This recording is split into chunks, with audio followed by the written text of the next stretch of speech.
ఒక ఊళ్ళో ఒక బ్రాహ్మడు ఉండేవాడు. తన చుట్టుపక్కల ఉన్న ఊళ్ళలో భిక్షమెత్తుకుని తనతో పాటు తన కుటుంబాన్ని పోషించేవాడు. ఒక రోజు బ్రాహ్మడికి చాలా తక్కువ భిక్షం వచ్చిందని అనిపించింది. దాంతో తన కుటుంబాన్ని పోషించటం కష్టం అనిపించింది. అందుకే తను ఏం ఆలోచించాడంటే, నేను రాజుగారిని సహాయం అడగాలనుకుంటున్నాను.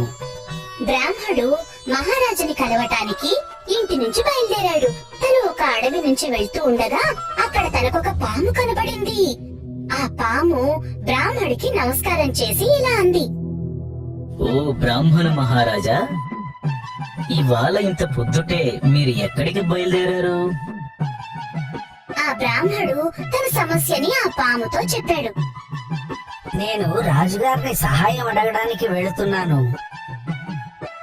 నాకు తెలుసు మీకు ఎటువంటి సమస్యలు ఉన్నాయో. మీ ఇంట్లో ప్రస్తుతం చాలా దీనంగా ఉంది. అందువల్ల మహారాజుని సహాయం అడగడానికి వెళుతున్నారు. పాము, నీకన్ని విషయాలు తెలుసు. అవును బ్రాహ్మణ, నేను ఒక మాయా పాముని. నేను భవిష్యత్తు చూసి చెప్పగలను రాబోయే కాలంలో ఏం జరగబోతుందో. నా భవిష్యత్ ఏంటి? బ్రాహ్మణ మహారాజా, నేను మీకు భవిష్యత్తులో జరిగే ఒక విషయం చెప్తాను. మీరు దాని మహారాజు గారికి చెప్పొచ్చు. కానీ నాకు ఒక్క షరతు ఉంది. మీకు మహారాజు గారు ఇచ్చే డబ్బు నుండి సగం నాకివ్వాలి. ఆ బ్రాహ్మడు షరతుని ఒప్పుకున్నాడు. మహారాజుతో చెప్పండి, ఈ ఏడాది పెద్ద కరువు వస్తుంది అని. అందుకే ప్రజలను కాపాడటానికి ఏం చెయ్యాలన్నా ముందే చెయ్యమని చెప్పండి. ఆ బ్రాహ్మడు పాముకి కృతజ్ఞతలు చెప్పి మహారాజుని కలవడానికి బయలుదేరాడు. ఆ మరుసటి రోజు బ్రాహ్మడు రాజుగారి కోటకి చేరుకున్నాడు. రాజుగారితో చెప్పండి, ఒక బ్రాహ్మణుడు వచ్చాడు తన భవిష్యత్తు చెప్పడానికి అని. మహారాజు బ్రాహ్మణ్ణి తన సభలోకి పిలిపించుకుని అడిగారు. చెప్పండి, మీకు భవిష్యత్తు గురించి ఏం తెలుసు? ఆ బ్రాహ్మడు పాము చెప్పినట్టుగానే మహారాజుతో భవిష్యత్తు చెప్పాడు.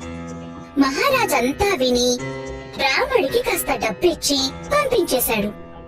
తిరిగి వస్తున్నప్పుడు బ్రాహ్మడిలా అనుకున్నాడు, ఒకవేళ పాముకి సగం డబ్బు ఇచ్చేస్తే మరి నా దగ్గరున్న డబ్బు త్వరగా అయిపోతుంది కదా. అందుకే బ్రాహ్మడు దారి మార్చుకుని తన ఇంటికి బయలుదేరాడు.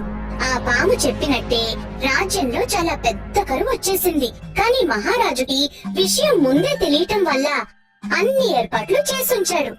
అందువల్ల ప్రజలకి ఎటువంటి అసౌకర్యము కలగలేదు. 1 సంవత్సరం గడిచిపోయింది. బ్రాహ్మడి దగ్గర డబ్బు మెల్లమెల్లగా పూర్తిగా అయిపోయింది. ఇక ఆ బ్రాహ్మడు మళ్ళీ మహారాజుని సహాయం కోరడానికి బయలుదేరాడు. మార్గంలో తనకి మళ్ళీ అదే పాము కనిపించింది. నమస్కారం చేసిన తరువాత ఆ పాము బ్రాహ్మడితో ఇలా అంది, సగం డబ్బు ఇస్తాను అంటేనే నేను మీకు భవిష్యత్తులో జరిగే ఒక విషయం చెప్తాను. మీరు దాన్ని మీ మాటగా మహారాజు గారికి చెప్పొచ్చు. మహారాజుతో చెప్పండి, ఈ ఏడాది భయంకరమైన యుద్ధం వస్తుంది. ముందే జాగ్రత్తలు తీసుకోమనండి.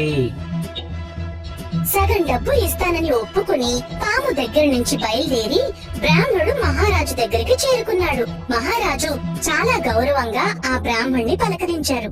అలాగే భవిష్యత్తులో జరగబోయే మరో విషయం చెప్పమన్నారు. మహారాజా, ఈ ఏడాది ఒక భయంకరమైన యుద్ధం రాబోతోంది. మీరు ఎటువంటి జాగ్రత్తలు తీసుకోవాలని అనుకున్నా ఇప్పుడే ఏర్పాట్లు చేసుకోండి. ఈసారి మహారాజు బ్రాహ్మడికి మునుపటి కంటే ఎక్కువ డబ్బిచ్చి పంపించారు.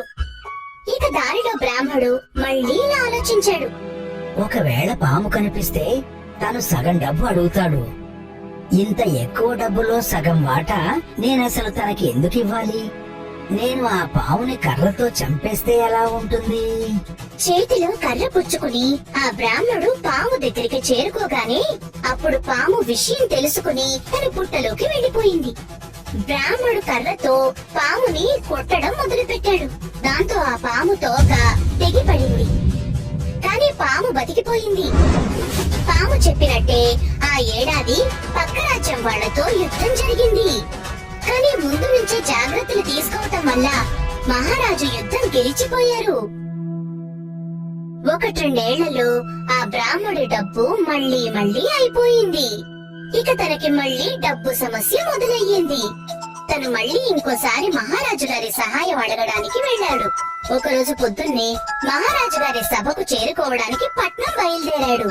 అడవిలోకి చేరుకోగానే అప్పుడు బ్రాహ్మడు ఆ పాముని చూసి చూడనట్టు అక్కడి నుంచి వెళ్లిపోయాడు.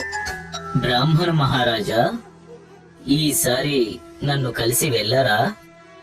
బ్రాహ్మడు ఏమీ మాట్లాడలేకపోయాడు. తన కిందకి చూస్తూ నించునుండిపోయాడు. మహారాజుకు చెప్పండి, ఈసారి రాజ్యంలో దైవ కార్యాలు జరుగుతాయి, అన్నీ మంచి పనులే అవుతాయి. రాజు అలాగే ప్రజలు కూడా సుఖంగా ఉంటారు.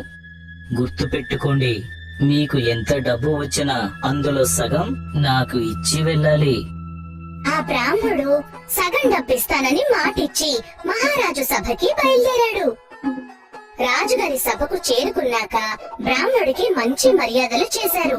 మహారాజు గత 2 సార్లు చెప్పిన విషయాల కోసం బ్రాహ్మడికి కృతజ్ఞతలు చెప్పారు. అలాగే రాబోయే సమయం గురించి కూడా అడిగారు. మహారాజా, ఈసారి రాజ్యంలో ధర్మస్థాపన చాలా బాగా జరుగుతుంది. రాజుతో పాటు ప్రజలు కూడా సుఖ సంతోషాలతో జీవిస్తారు. అందరూ మంచే ఆలోచిస్తారు, మంచి పనులే చేస్తారు. మహారాజు ఈసారి చాలా ఎక్కువ డబ్బిచ్చి పంపించారు. ఇంటికి తిరిగి వెళ్తూ ఉండగా బ్రాహ్మడు ఆలోచించాడు. మహారాజు తక్కువ డబ్బు ఇచ్చినప్పుడు ఆ డబ్బు మొత్తం 1 సంవత్సరంలో అయిపోతుంది. కాస్త ఎక్కువ డబ్బులు ఇచ్చినప్పుడు ఆ డబ్బు మొత్తం సంవత్సరంన్నరలో పూర్తయిపోతుంది. పైగా పాముని కూడా మోసం చేశాను. ఈసారి నేను పాముకి మొత్తం బాకీ చెల్లించేస్తాను. పాము దగ్గరికి చేరుకుని ఆ బ్రాహ్మడు డబ్బు మొత్తం అక్కడే పెట్టేశాడు. ఇక పాముని మొత్తం 3 సార్ల డబ్బుని తీసుకోమని చెప్పాడు.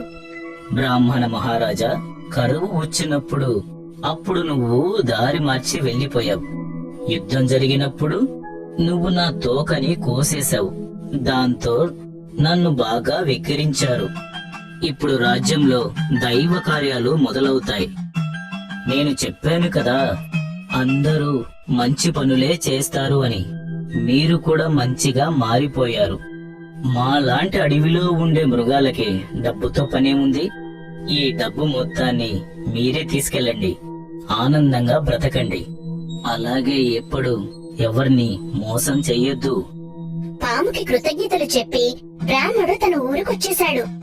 ఇక తను నిర్ణయించుకున్నాడు, ఇంకెప్పుడు తను ఎవ్వరిని మోసం చేయకూడదని. దురాశ మనిషిని తప్పుదారి పట్టిస్తుంది. అందుకే ఎప్పుడూ దురాశ పడొద్దు, మోసం చెయ్యొద్దు.